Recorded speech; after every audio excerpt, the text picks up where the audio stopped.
နံပါတ်2သစ္စာရှိမရှိစမ်းသပ်မယ် Day 1မှာကလေးက share တွေအားလုံးကိုပြေဝပေးလိုက်တာကိုယ့်လူရင်းကိုဓာတ်နဲ့မှွန်းလိုက်တာနဲ့တူတူပဲ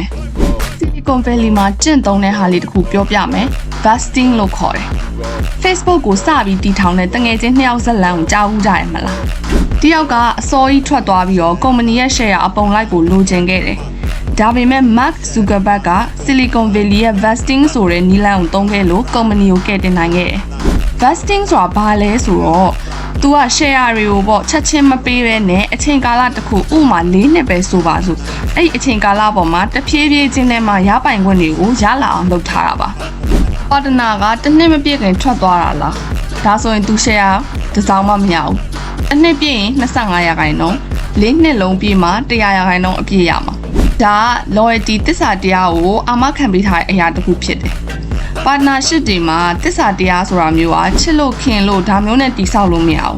smart ကြတဲ့ system တစ်ခုနဲ့ပဲတိဆောက်ရတာတကယ်လုံးထွတ်ထွတ်လေးပြောတာတွေထက်ပိုထိရောက်တယ်ကဲဒါပေမဲ့ vesting ရှိရင်တောင်မှသဘောထားမတိုက်ဆိုင်လို့လမ်းခွဲရတဲ့အခါတွေရှိလာနိုင်တယ်အဲ့တော့တစ်ချက်တည်းနဲ့အပြတ်ရှင်းလို့ရတဲ့လမ်းခွဲနည်းကိုသိကျင်လားသိကျင်တော့ page ကို follow လုပ်ထားလိုက်ပါ